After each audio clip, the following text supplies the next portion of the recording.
I don't want to embarrass this young lady, but she has more Grammys than everyone and never won Album of the Year. So even by your own metrics, that doesn't work. Think about that. The most Grammys, never won Album of the Year. That doesn't work. You know, some of you gonna go home tonight and feel like you've been robbed. Some of you may get robbed. Some of you don't belong in the category. Oh, no, that was it. No, when I get nervous, I tell the truth. I want to introduce my brother. This is Ray J. He's coming out with an album. And hello. What's the advice your sister's giving you so far? Just to take my time and it'll happen with hope. Stay humble and, you know. So what has been the best part about being able to reconnect after all these years? People think that all artists, we all know each other, we know each other's business. Right, especially when you've done a duet together. And that's not the case. Not at all. We never really took the time. Has there been anything you learned about me that has surprised you? You're sensitive. I'm careful about it. Yes, I am very sensitive. Yeah, I'm careful about it because I care about you and I respect you. I am a straight shooter, and I've just always been forced to be assertive. But I like that about you. I like how much of a leader you are and a nurturer at the same time. Like, I feel good. I feel strong around you because I'm a shy person. Yeah. So, like, even in this moment, I'm super shy and super nervous and weird. But it's something about your energy that makes me feel like I can do this. I'm strong. You know what I mean? Yes. And that's beautiful to be able to bring that out of somebody else. Yeah.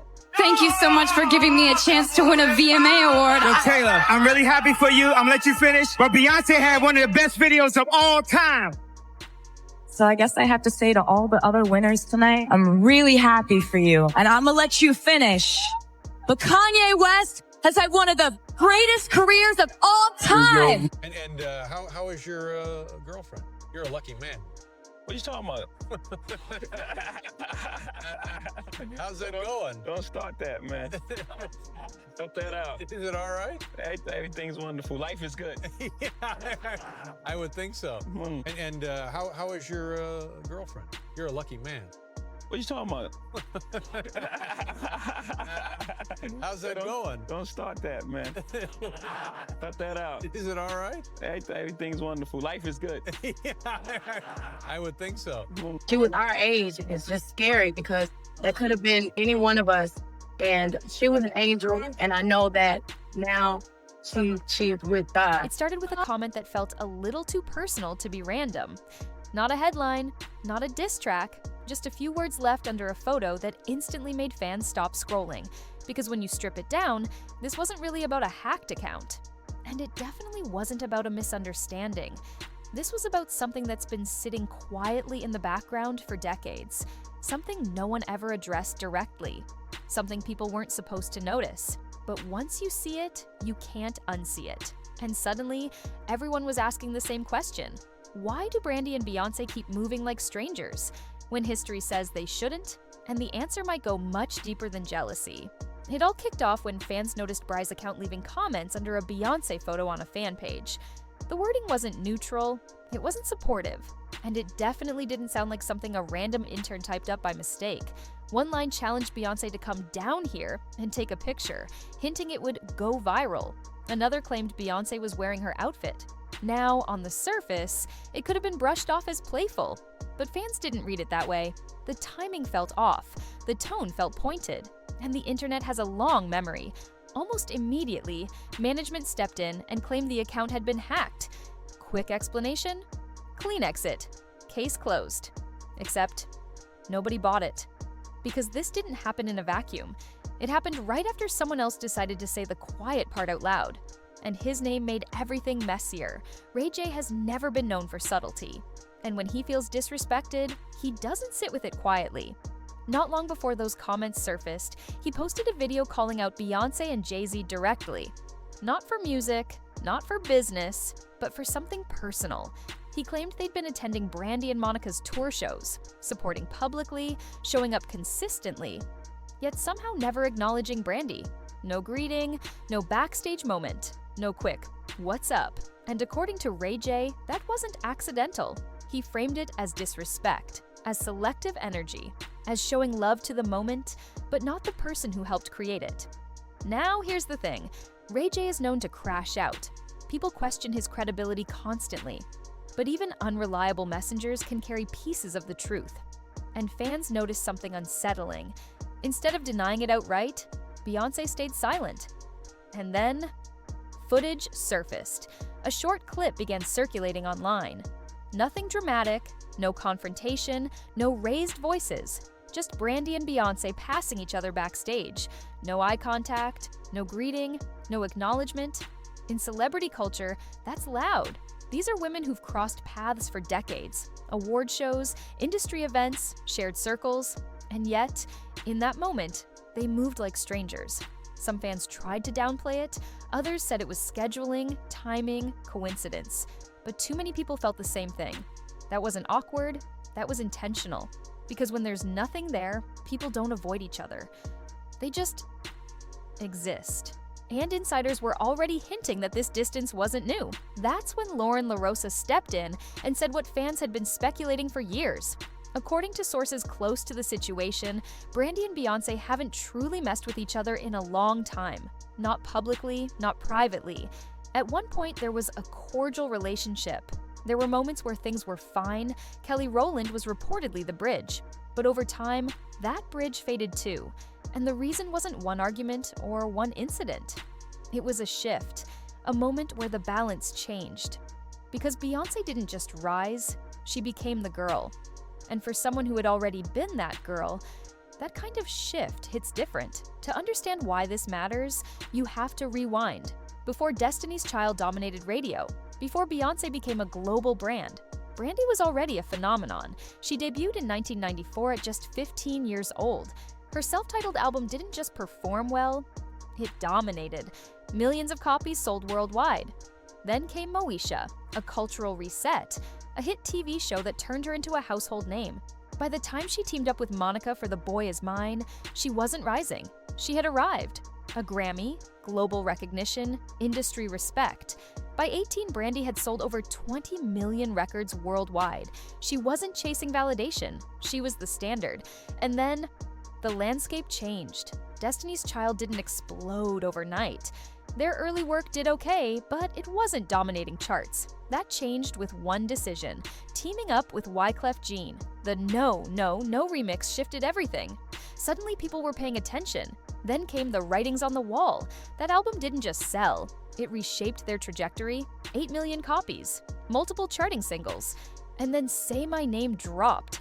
That was the moment. It wasn't just a hit, it crossed cultures. It expanded the audience. And right there, Beyonce emerged as the focal point. Not by force, not by ego, but because the spotlight found her, and it never left. Destiny's Child went on to become one of the most successful girl groups of all time. Over 50 million records sold. And when Beyonce went solo, she didn't stumble.